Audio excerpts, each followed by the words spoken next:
Solo quien ama vuela, pero quien ama tanto, que sea como el pájaro más leve y fugitivo, hundiendo va este odio, reinante todo cuanto quisiera remontarse directamente vivo. Amar, pero quien ama, volar, pero quien vuela. Amar, pero quien ama, volar, pero quien vuela. Conquistar el azul, habido de plumaje, pero el amor abajo siempre se desconsuela. No encontrar las alas da cierto coraje. Un ser ardiente, claro de deseos salados, quiso ascender, tener la libertad por nido. Quiso olvidar que el hombre se aleja encadenado, donde faltaban plumas, puso valor y olvido. Iba tan alto a veces que le resplandecía sobre la piel el cielo, bajo la piel el ave, ser que te confundiste con una... Vamos a intentar empezar ya y pedirle disculpas a Raji porque, claro, con él habíamos quedado a las 11 y por problemas técnicos no puede ser hasta ahora y está haciendo pues un esfuerzo para seguir estando con nosotros. Raji ya empezó en estas jornadas, puesto que fue mencionado por Tania en la inauguración. Raji Sourani es un abogado palestino que ya recibió el Premio de Derechos Humanos Internacional de Derechos Humanos de la Asociación Pro Derechos Humanos Española en el 2022 y que desde siempre se ha dedicado profesionalmente a la defensa de los derechos humanos en el territorio ocupado palestino. Es cofundador del Centro Palestino para los Derechos Humanos desde 1995, que presta asistencia legal a todas las víctimas de la opresión israelí, y ha recibido numerosos premios. Ya he dicho uno de ellos, el de la Asociación Pro Derechos Humanos, pero otros muchos más, y es fundamental su actuación dentro del equipo jurídico, del equipo legal palestino en el marco de la Corte Penal Internacional, y a partir del 2024 se incorporó en el equipo sudafricano que inició la causa contra Israel por el genocidio palestino. En el marco precisamente de esta causa es donde se acordó la detención de Netanyahu, a la que se refirió ayer Luis Carlos, y que no ha servido para nada en el sentido de que Netanyahu ha podido venir a un país de la Unión Europea, a Hungría, y no se ha procedido a su detención.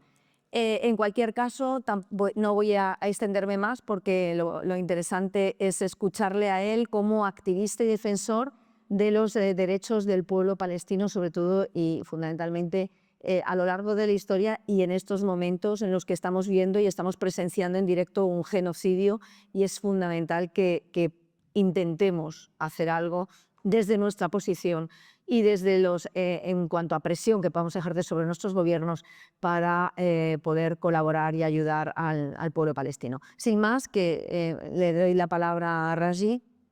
Okay, Raji, you have the floor. Thank you so much. It's quite a great honor and pleasure, addressing you and to address such wonderful, committed judges. Yes? Yeah. Bueno, Raji agradece mucho su presencia aquí y bueno, también la invitación de Jueces y Juezas para la Democracia. Many have the impression that the Palestine-Israeli conflict began on October 7th, 2023, when Hamas launched its attack against some of the Israeli installations. Que el conflicto empezó en 2023 con los ataques de Hamas. Creo que va a ser. On October 7th, the Palestine-Israeli conflict then began. In the short version, we have the conflict for the last 58 years since the Israeli occupation began in 1967, And in the long version, it's 78 years since the Nakba began and the Palestinian state was established and millions of Palestinians became as refugees dispersed all over the world. Bueno, lo que me dice Rayi, según lo que he cogido, que la versión corta se podría resumir como que son 58 años desde que empezó la ocupación de Israel al pueblo palestino. Y en una versión más larga se puede hablar de 78 años desde la primera Nakba. Y del establecimiento del Estado palestino. Y muchos de los palestinos, como estáis pudiendo ver, se han convertido en diáspora y se han dispersado por todo el mundo. The peace process of Oslo, which they claim, it's peace process, began in September 1993. That means it's 32 years since Oslo Accords began. But what is the harvest of Oslo Accord? What is the situation of the peace process after 32 years? It is ethnic cleansing in Jerusalem, Judaization, and disconnecting Jerusalem from the rest of the West Bank and dispersing many of the Palestinians to the West Bank through legal administrative procedure. So Judaization of Jerusalem was the landmark. Last good example was what had happened in Sheikh Jarrah and what's happening nowadays in trying to take over even Al-Aqsa Mosque. Hi, we've changed translator. You can carry on. Jerusalem is connected from the rest of the West Bank. And in the West Bank, obviously, there was a new brand of apartheid, more repressive, more brutal, more ugly, and more racist than the apartheid in the South Africa. And in Gaza, there was suffocated Gaza totally for the last 18 years, and then Gaza to be like the animal farm, international community dumping some food and medicine, and war Israel launched 7 wars against Gaza. In the eye of the storm, there was the civilian and civilian bandits.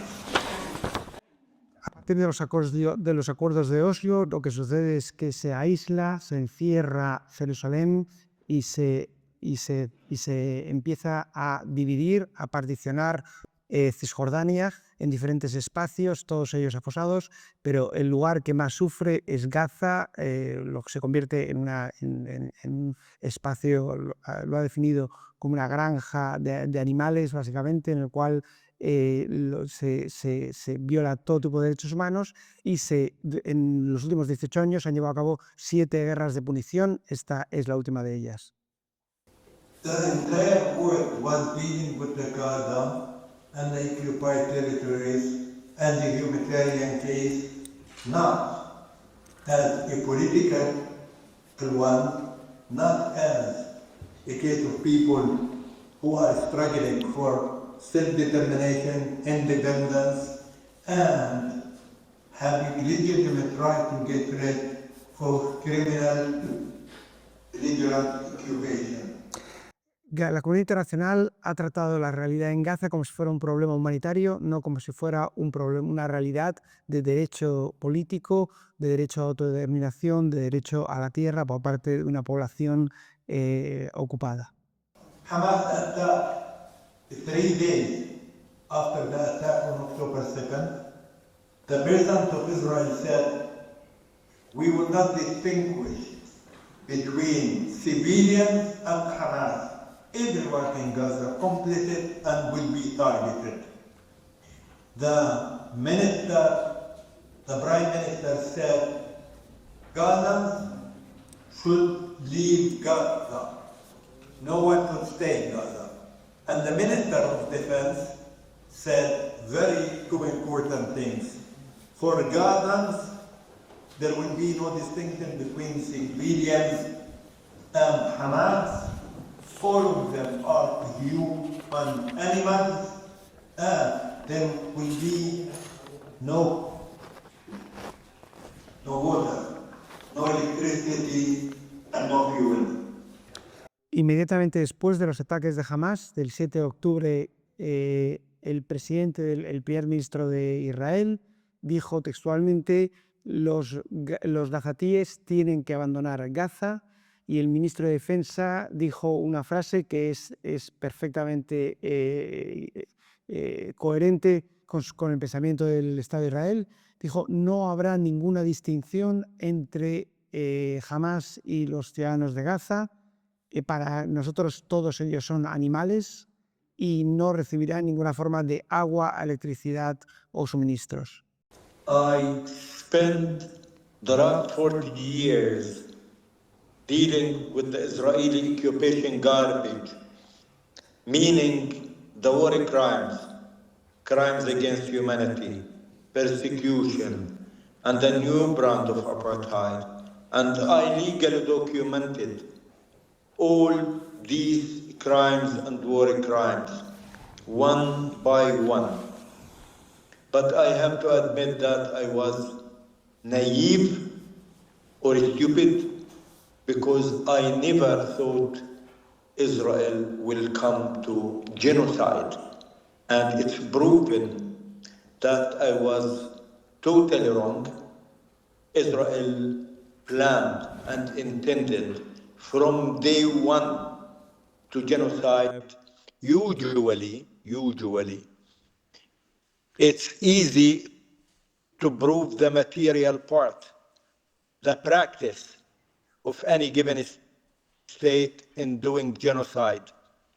You collect evidence and crimes they committed, you compile them together, and you conclude that.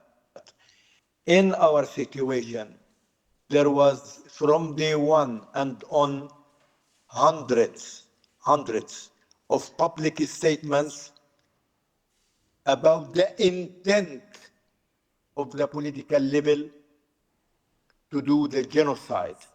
And this wasn't only said political level. It wasn't said by the president, the prime minister, the minister of defense, but many other ministers, many Knesset members, many army and security leaders. We compiled and gave the ICC almost 840 statements confirming the Israeli state intent to practice genocide. Llevo años y años documentando los crímenes de guerra, los crímenes contra la humanidad, los ataques contra los ciudadanos palestinos en Gaza, en otras partes de los territorios ocupados por parte del Estado israelí. Pero debo reconocer que fui inocente o estúpido, porque nunca imaginé que Israel llegaría hasta el límite del genocidio. Desde el día 1 ha sido relativamente fácil, probar la parte material del crimen de genocidio, los asesinatos, las matanzas, la denegación de ayuda humanitaria. Lo difícil en el caso del genocidio es probar la intención que exige el tipo legal del delito de genocidio, el crimen de genocidio. Y sin embargo hemos conseguido probar cientos y cientos, hemos enviado a la Corte Penal Internacional, a la Tribunal Internacional de Justicia, 840 manifestaciones por parte de las más altas instancias del Estado israelí, desde el presidente a la Knesset, es decir, el Parlamento, hasta el estamento de los militares, señalando, subrayando, declarando la intención de la comisión de genocidio. Regarding law, I have to say we tried our best to invest all our expertise in bringing justice and dignity for Palestinian victims within the Israeli legal system, which they claim it's one of the best legal systems in the world. I tried, me and my colleagues, through years and years of work, to use the system from the Military Attorney General Office to the Israeli High Court of Justice. And our conclusion, we and B'Tselem, the leading Israeli human rights organization, that the Israeli legal system, judges, prosecutors, and the legal system itself, unable and unwilling to deliver justice or dignity for the Palestinian victims. Durante años y años, de nuevo, trabajé para intentar que la realidad de los palestinos fuera canalizada a través del sistema legal de Israel. Israel afirma que su sistema legal es uno de los mejores del mundo, de los más desarrollados, donde hay más equidad. Lo que comprobamos intentando trabajar a través del sistema legal del ejército israelí y sobre todo de la Corte del Tribunal Supremo de Israel, de la Corte de Justicia Suprema de Israel, es que esto es imposible. Los jueces, los fiscales, los abogados o no pueden o no quieren llevar a cabo procesos de justicia para la población palestina. So they legitimized torture, willful killing, house demolition, blockade, and even with the blockade, which is scandalous against 2.5 million people, they said, we come to Gaza and we will make sure that Gazans don't come to Femen. More, they legitimized administrative detention, land confiscation, settlements, expanding it vertically, horizontally, new settlements to be built. They allowed the bypass road to go through the West Bank. They allowed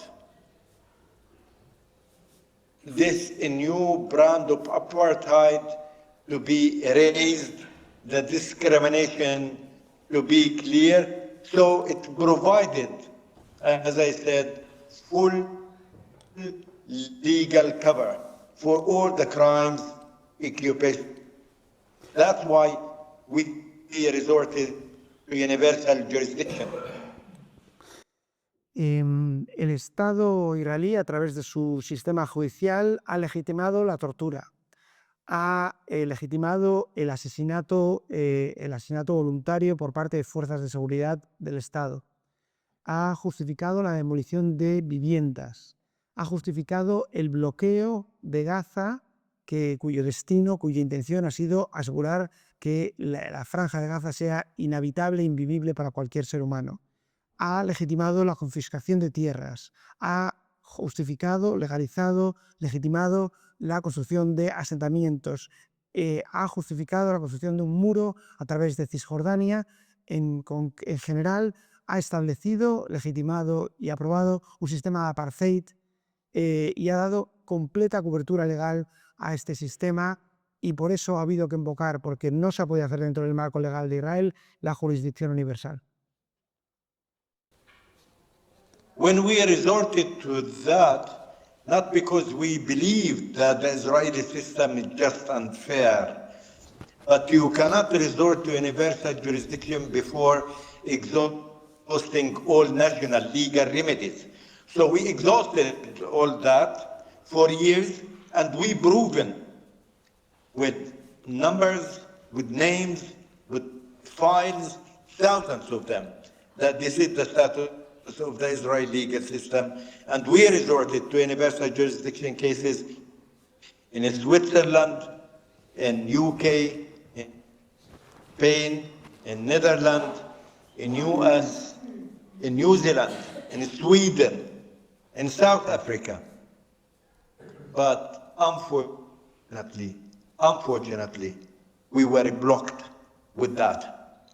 Meaning, these European countries, which universal jurisdiction is genuine part of their national laws, began to put obstacles, obstruction. And I remember, especially in UK and Spain, in UK, they asked us first to seek permission from the Attorney General office and to provide them with all evidence we have before we go to have his permission to submit a case to the court. Then they ask us to go to the police and to the war crime unit in order to convince them that there is a crime has been committed and we want to go and file a case and we have all evidence. And then they came with very unique execute to stop us, which is special immunity for persons who we are targeting them. And by almost we paralyzed our work. After partial success, we managed with Doron El-Moog, Avi Dichter, and Tzipi Livni, the Israeli foreign minister. Tuvimos que utilizar la jurisdicción universal cuando se agotaron los recursos legales por la vía israelí. De hecho, para poder utilizar la jurisdicción universal tienes que utilizar todos los recursos legales dentro del país en el que te encuentras dentro de Israel.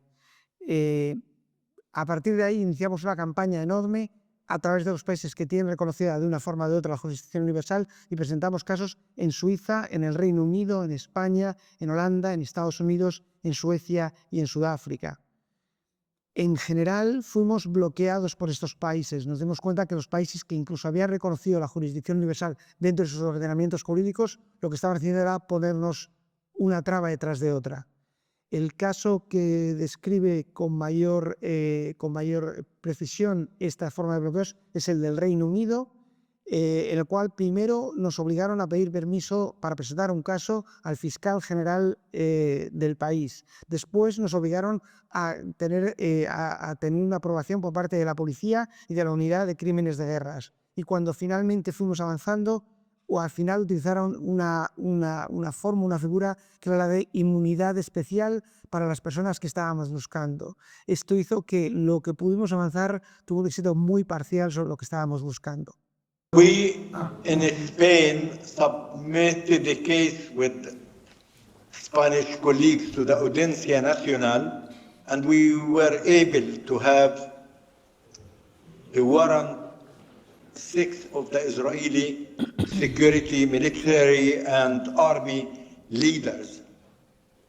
But unfortunately, in less than 24 hours, then Foreign Minister Maratinos apologized publicly about this warrant, and he promised Tzipi Livni and the State of Israel that Spain will change the law and make it rather mission impossible to hold accountable any Israeli leader who are involved in war crimes.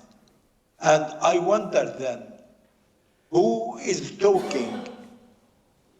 Spanish foreign minister, European foreign minister, or I'm listening to somebody, you know, in Ouagadougou, I mean, who doesn't respect ABC, the rule of law. How Maratinos, I mean, the foreign minister, undermined the independence, the credibility of the Spanish legal system. That was a big shame. because after 7 months, unfortunately, it changed, and there was no possibility to chase any war criminals in Spain, and the decision of the Audiencia Nacional was cancelled.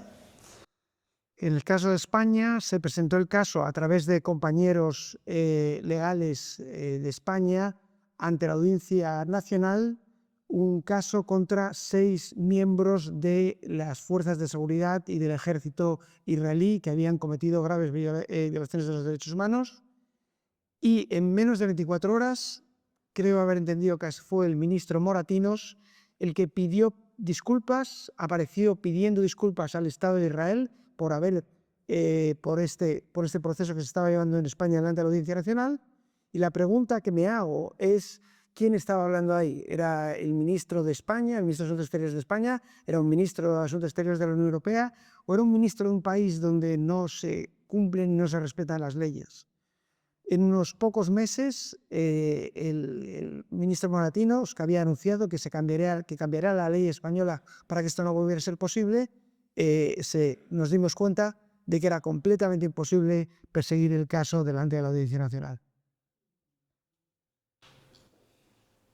When we realized that politically Europe is blocking us from using universal jurisdiction, and Pinochet case wasn't able to be repeated once and again for Palestinians, we decided to resort to the ICC. And we began to address the ICC in 2008 after this criminal attack on Gaza, Pillar of Defense in 2008-9, where civilian targets were in the eye of the storm. And when we resorted to it then, and it was Ocampo, the prosecutor, we were shocked entirely how the prosecutor, who's supposed to be the guardian of the public case, who's supposed to be the guardian of the victim, pain and suffering, and to activate Rome Statute, he was really the first obstacle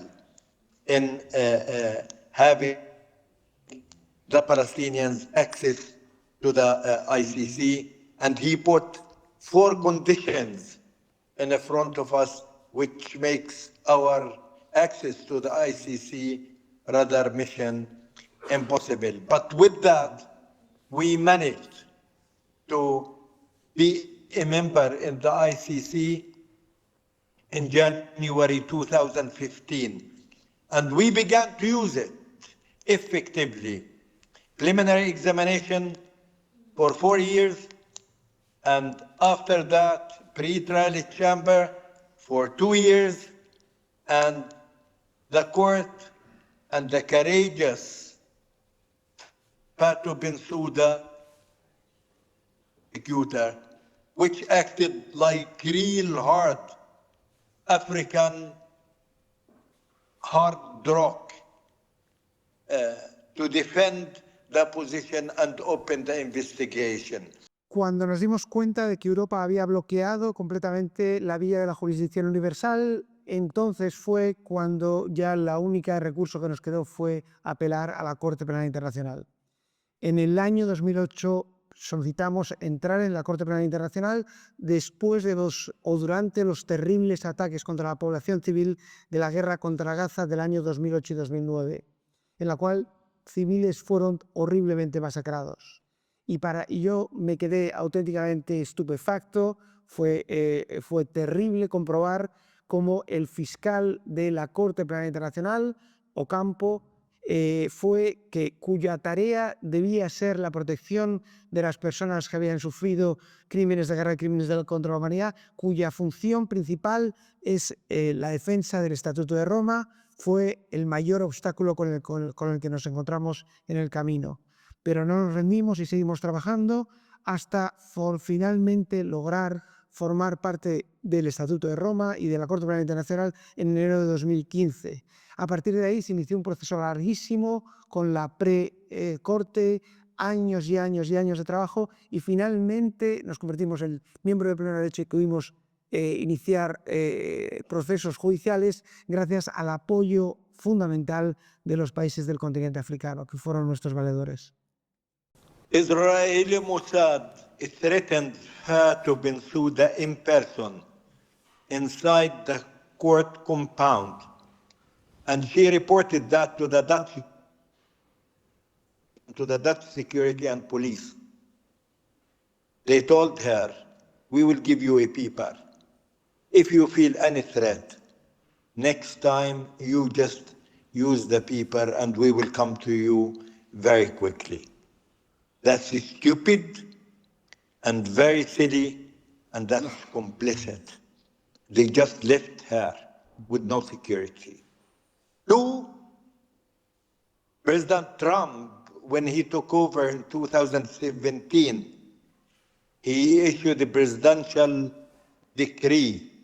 In it, he said, any will help in bringing American or Israeli suspects to the ICC, or helping in doing that, or assisting in doing that, their properties in the US will be confiscated, their accounts will be freezed, and they will be subject to the American laws. Even they can be, their visas can be revoked, canceled, not issued, or they can be arrested in the US. So for the first time, we are talking about the mighty country, the US, and its president issue presidential decree, threatening directly the court, the prosecutor, the judges, the lawyers, and no reaction from the rest of the world, especially Europe. En un momento dado, a través de la presión del gobierno israelí, se empezó a perseguir personalmente a la fiscal general, a la fiscal de la Corte Penal Internacional, la fiscal gambiana Fatou Bensouda. Fue una persecución a la persona con muy poca respuesta por parte de las autoridades de la policía holandesa. Inmediatamente a esto siguió las amenazas del presidente Trump contra los magistrados, contra los abogados de la Corte Penal Internacional, que fue a través de un decreto presidencial en el cual se amenazaba a cualquier persona que llevara a cabo investigaciones que tuvieran que ver con Israel y con los crímenes cometidos por Israel en Palestina, con la congelación de sus bienes, de cuentas corrientes, la revocación de visados, la denegación de visados y la cancelación de cualquier forma de entrada para ellos y sus familias en los Estados Unidos. Por primera vez, el país más poderoso del mundo estaba atacando directamente a la Corte Penal Internacional. Y esto, lo más dramático de todo, es que no supuso ninguna reacción por parte de ningún país del mundo.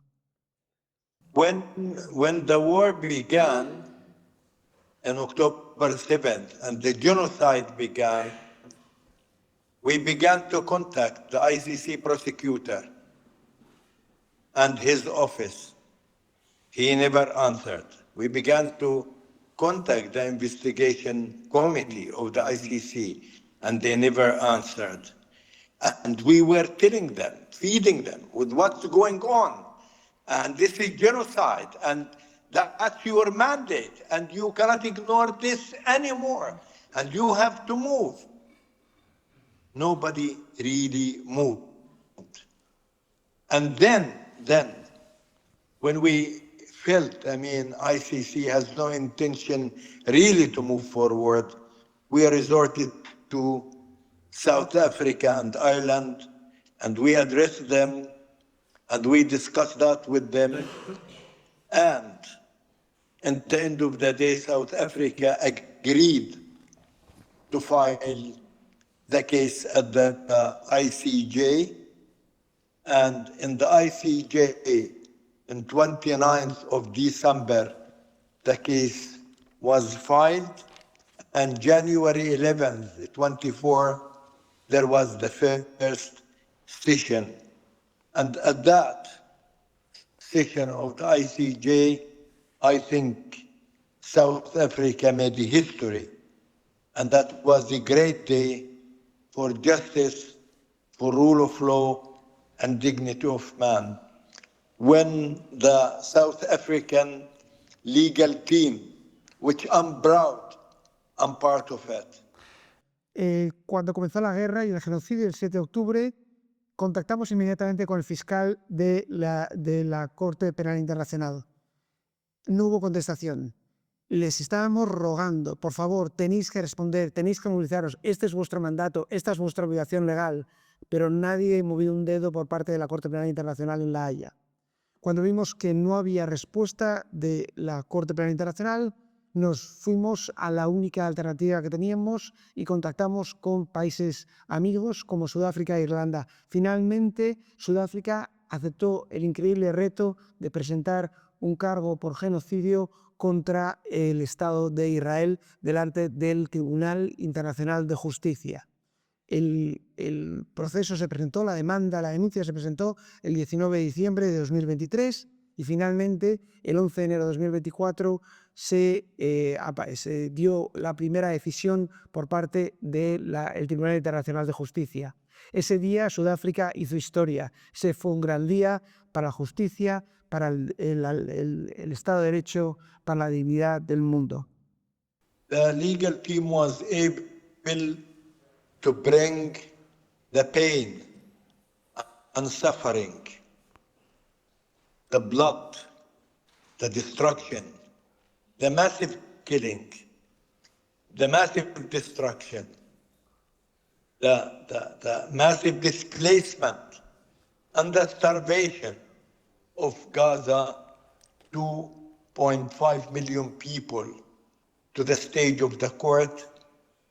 And South Africa, with all its moral history and struggling against the colonial, racist, apartheid regime, was backing this case in a fantastic way, where South Africa taught Europe and the world what the rule of law means. El equipo legal de Sudáfrica logró mostrar el dolor, el sufrimiento, la destrucción, los asesinatos, la hambruna, el desplazamiento de 2,5 millones de seres humanos. Y Sudáfrica, con su historia moral de víctimas del apartheid, de la segregación, respaldó a las víctimas palestinas y ese día Sudáfrica demostró a Europa lo que era el valor y el derecho. The same day, ICC prosecutor, Mr. Karim Khan, asked to see us. For 2 years, he didn't think of meeting us. And at that day, he remembered us. And we went to see him, though we were extremely angry of him because he didn't act or react. He didn't do his duty as prosecutor of the ICC. And in the meeting, he was told the following. When Russia occupied Ukraine, you moved quickly and swiftly after Europe foreign ministers and Minister of Justice came to you, pressured you and asked you to activate the ICC. And you opened ICC office in Kiev in 43 days. And he recruited 38 people in it in this. While you didn't meet with us, Europe and Russia, Europe said simply and clearly, the Ukrainians had the right of self-determination and have the right to resist the occupation. And they asked all the free people in Europe to take the arms and struggle against the Russian occupation and invasion. And the NATO said, and Europe said, and EU said, we will back Ukrainians with money, Okay. with arms. El mismo día que la Corte, que el Tribunal Internacional de Justicia emitió su decisión primera sobre el delito de genocidio en Gaza, ese mismo día el fiscal general, el fiscal de la Corte Penal Internacional, Karim Khan, se puso en contacto con el equipo legal de Palestina, con el equipo legal palestino, y les dijo que quería verles. Después de 2 años de negarse a recibirlos, ese día eligió y decidió que quería ver a los palestinos. El equipo legal al que represento, fue a hablar con Karim Khan pese a que estábamos terriblemente enojados con su proceder. Y le dijimos que cuando Rusia ocupó Ucrania, él empezó a tomar acciones con absoluta rapidez, presionado por los ministros de Asuntos Exteriores de la Unión Europea, y que en 43 días reclutó un equipo de 38 personas para presentar cargos contra el Estado ruso, contra el presidente de Rusia. Y le dijimos que tanto la OTAN como Estados Unidos como la Unión Europea reconocieron el derecho de los ucranianos a resistirse a la ocupación y apoyaron desde ese momento a Ucrania con armas y con toda fuerza de su diplomacia. We warned him selectivity and politicization of international law. That's the worst ICC prosecutor can do. We want just to deal as justice is blind, irrelevant of religious, ethnicity, or race, or nationality. Palestinians do deserve justice and dignity, and ICC should move. It was very tough meeting with him. Among other things, he was told, if you intervened, maybe this genocide didn't happen. Maybe Israel will know that they are going to be held accountable. But you made Israel feel they are state above international law, international humanitarian law. They are untouchable. And that's a big shame. And that makes us, as representatives of victims, feeling a great disappointment from the ICC prosecutor behavior. Ok. Le dijimos a Karim Khan, al fiscal de la Corte Penal Internacional, que su deber era sostener el derecho penal internacional y que la justicia es ciega, que no debe discriminar por causa de raza, religión o nacionalidad. Le dijimos que los palestinos tienen derecho a protección por parte de la Corte Penal Internacional. Fue muy dura la reunión.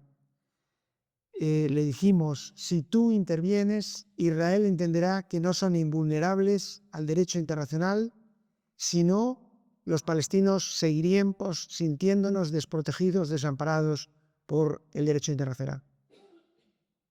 Two things happened. He asked for cooperation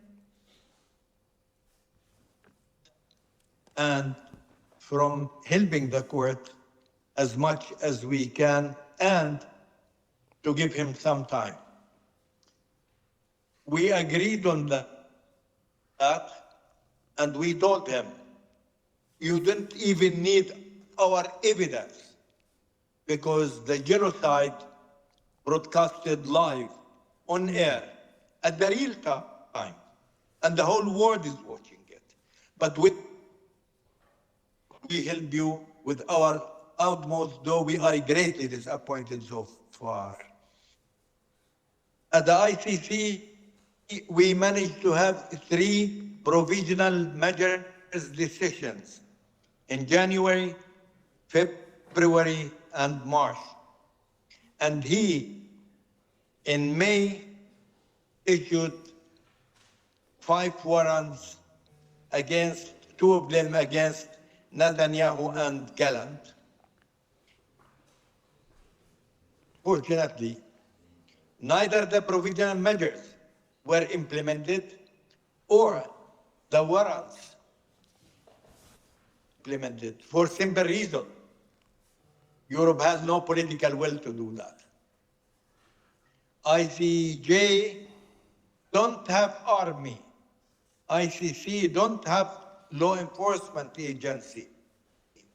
The states who should do that. It's their legal obligation to implement ICJ and ICC decisions. Después de la reunión con Karim Khan, al acabar la reunión nos pidió 2 cosas. En primer lugar, nos pidió cooperación para mostrar las evidencias, para recabar las evidencias necesarias de cara a un juicio contra los actores del genocidio israelí.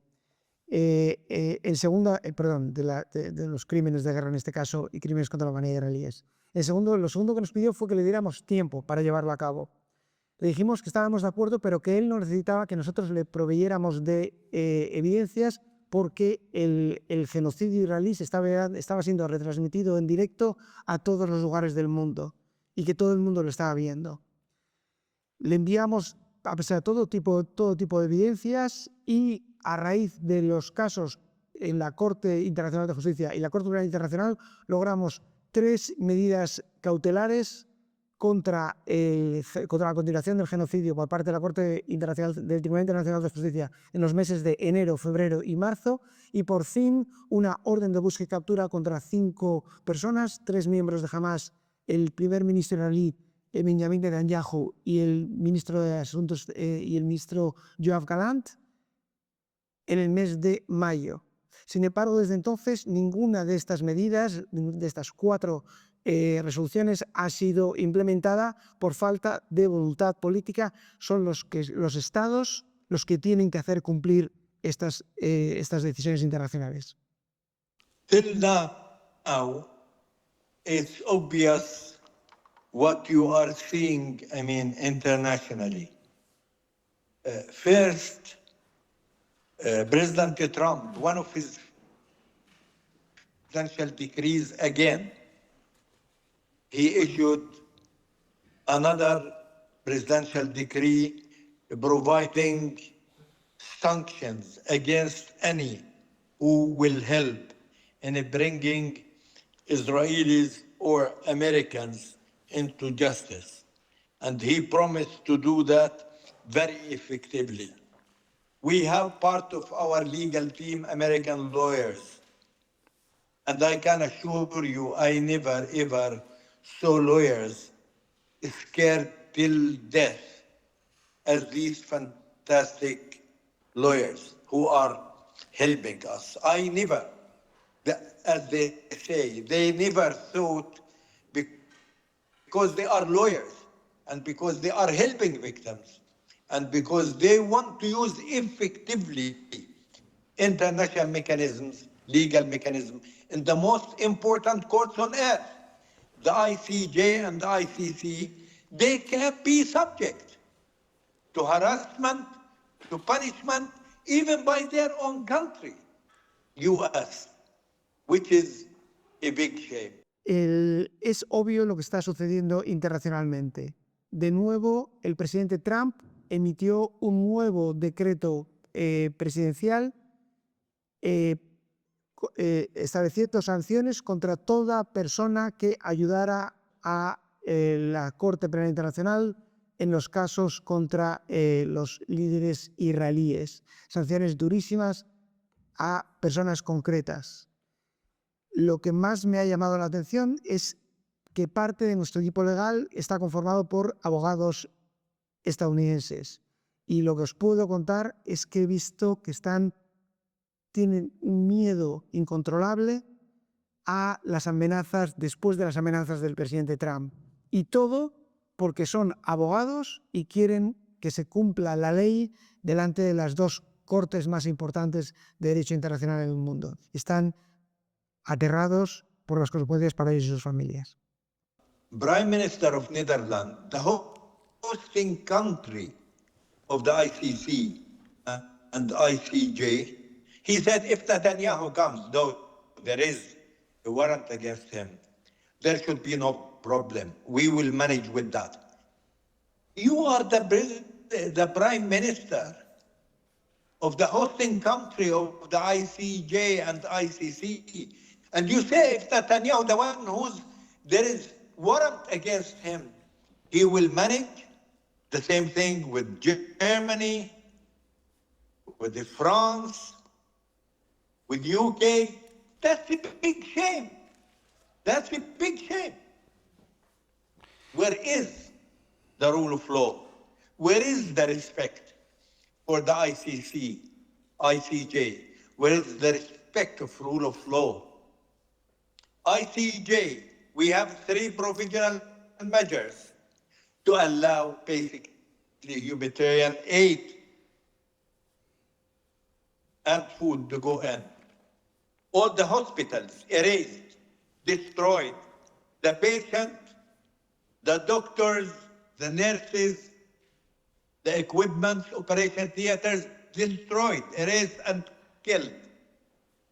Lo que quería añadir es que al mismo tiempo que todo esto estaba produciendo, el primer ministro de Holanda, que es el país anfitrión de la Corte Penal Internacional y del Tribunal Internacional de Justicia, ha dicho que si Netanyahu visita el país, pese a que exista una orden de busca y captura emitida por la Corte Penal Internacional que tiene sede en La Haya, no habrá problema y que se buscará la manera de que no sea arrestado. Esto mismo han dicho de una forma o de otra los gobiernos de Alemania, de Francia y del Reino Unido. Esto es una vergüenza. ¿Dónde está el respeto para el derecho, para el Estado de Derecho, para el derecho internacional?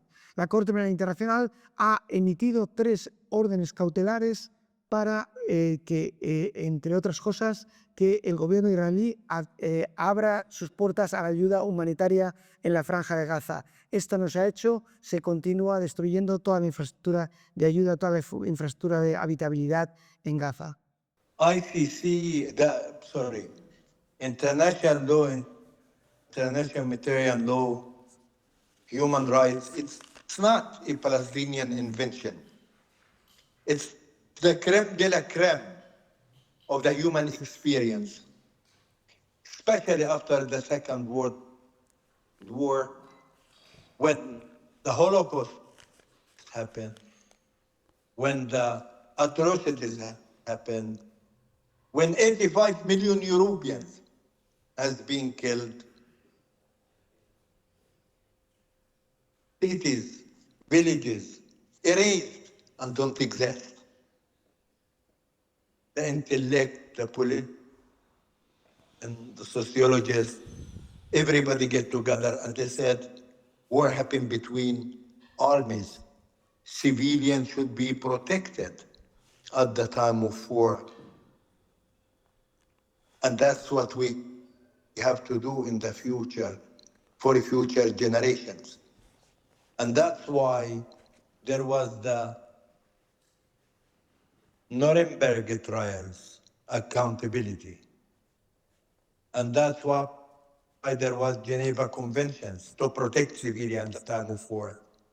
And that's why there was the Universal Declaration for Human Rights. And that's why was the Convention of Prevention of Genocide Convention of Prevention of Genocide. And every state said, never again, never again. El derecho internacional humanitario no fue inventado por los palestinos. Es la cúspide, supone la cúspide de la experiencia humana tras la Segunda Guerra Mundial, tras el Holocausto, tras las atrocidades cometidas durante la Segunda Guerra Mundial. En aquel momento se apuntaron juristas, sociólogos, académicos y decidieron establecer unas normas para que los civiles fueran protegidos a lo largo de las generaciones futuras. Por eso se celebraron los juicios de Nuremberg, por eso hubo rendición de cuentas, se intentó que hubiera rendición de cuentas para los que habían cometido crímenes contra la humanidad. De ahí nacieron las convenciones de Ginebra, la última convención de Ginebra del año 49, de ahí nació la Declaración Universal de los Derechos Humanos, de ahí nació la Convención para la Protección contra el delito, contra el crimen de genocidio. Y los estados dijeron nunca más, nunca más. I want to say that the Palestinian-Israeli conflict, one of the most well-documented conflicts in history, that nobody claimed we didn't know. Second, in this genocide precisely, the prevention of genocidal crime and no action to stop it. Genocide going on for the last 18 months, where people are massively killed. Among others, I mean, we are talking about 18,700 children, 14,000 women, etc. We have massive destruction. 90% of Gaza erased, destroyed. We have, unfortunately, massive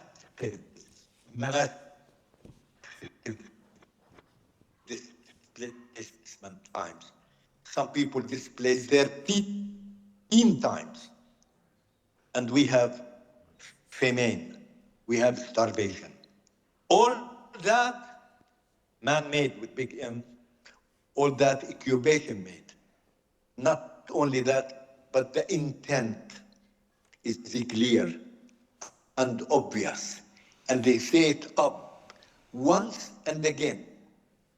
And this genocide broadcasted live. Europe, US see it.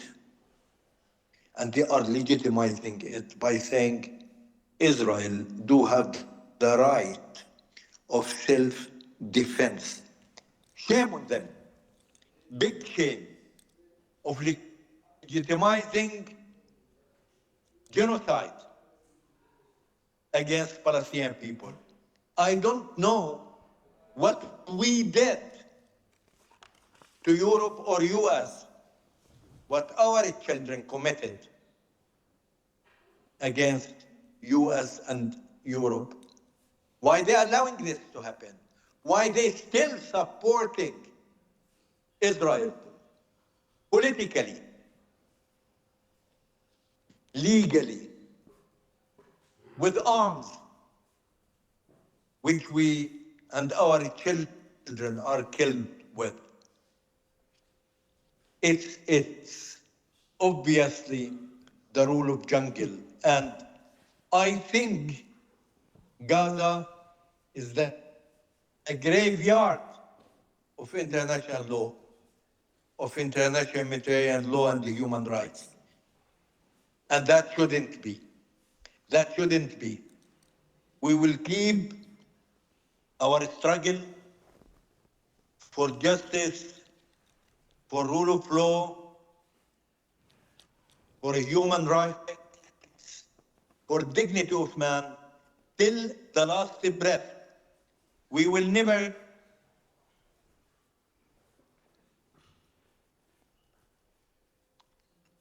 we come up just fair and right cause. They want us to lose hope and to give up. We will keep in our hearts and minds strategical optimism because we are in the right side of history and we are defending just fair right cause. We know we are not alone. All people who share us values, standards, and rule of law is us, and we know tomorrow will be ours. Thank you. Thank you, Rahil.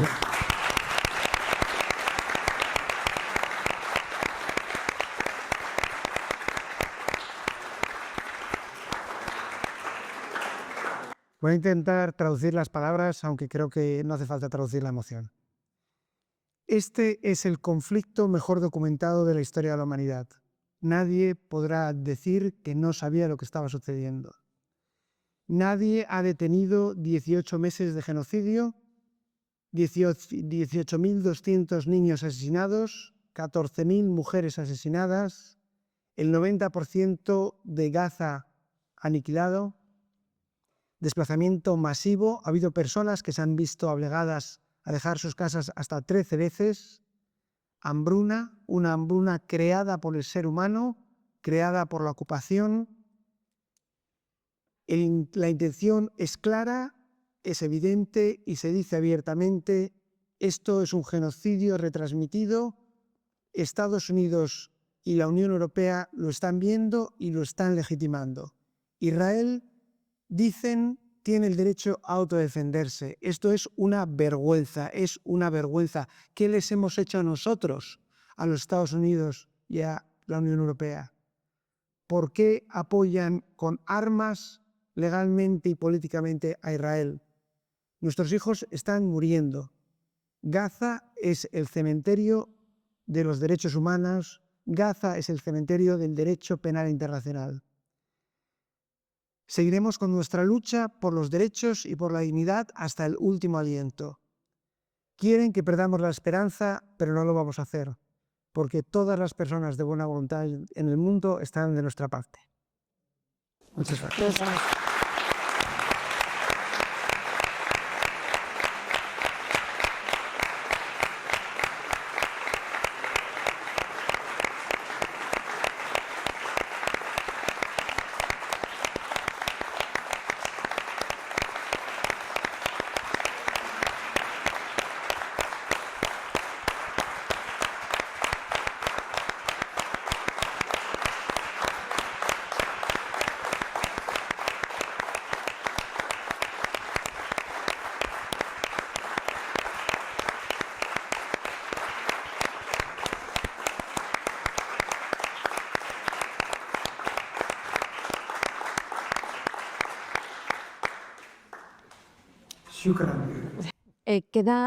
¿La conexión continúa con Raji? Está. Es que con nosotros tenemos, ante este relato tan estremecedor, está con nosotros Muntasser Tariq, que es abogado palestino. No sé, me ha pedido que quieres... I just want to say hello for him and speak a poco árabe.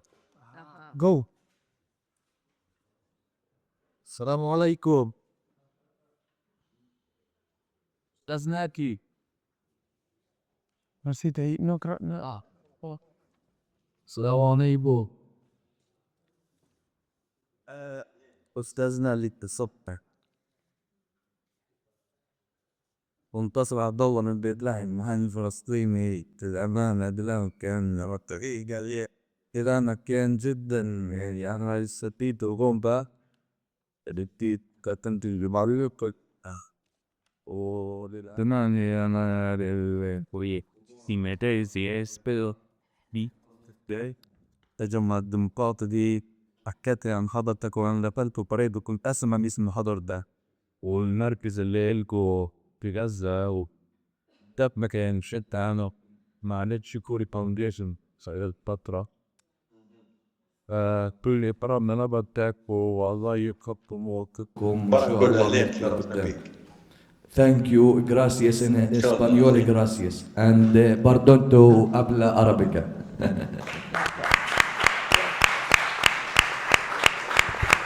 Solo déjame decir una cosa. Bien, solo ya para terminar, como ya empezó diciendo Tania el primer día, solamente a través de un compromiso efectivo con el derecho, con el Estado de Derecho y con el derecho internacional es cómo se va a poder atacar estos, defender los derechos humanos y perseguir estos ataques a los derechos. Debo decir que he estado mirando mientras hablaba Raji que va a participar en un acto en el Congreso de los Diputados el día 9 de mayo, que ha organizado una asociación que es Juristas por Palestina. Y también que en el marco de, que en la labor parlamentaria hay una proposición de ley a instancias de Sumar para intentar que la jurisdicción universal, que en nuestro país hasta el 2009 y el 2014 era amplia y la Audiencia Nacional conocía sobre este tipo de delitos, se restringió. Y se restringió en el 2005 precisamente porque se abrieron unas diligencias previas por un ataque a 12 ciudadanos gajetíes por un bombardeo por parte del ejército israelí. La proposición de Sumar lo que pretende es que la Audiencia Nacional vuelva a conocer de este tipo de delitos, incluyendo tanto el delito de genocidio como el de apartheid. Por eso creo que por parte de nuestros legisladores también se pueden hacer algunas cosas. Y la última es, y ya es para acabar, ayer o antes de ayer teníamos noticias de que el Ministerio del Interior tenía un contrato con balas con una empresa israelí. Parece ser que a partir de las presiones que han surgido por parte tanto de la sociedad civil como por grupos políticos, se han descartado y están buscando la solución para rescindir este contrato. Bueno, son pocas cosas, pero sí que creo que se pueden ir haciendo y siempre intentando generar y luchar porque el derecho internacional, la justicia universal sea efectiva.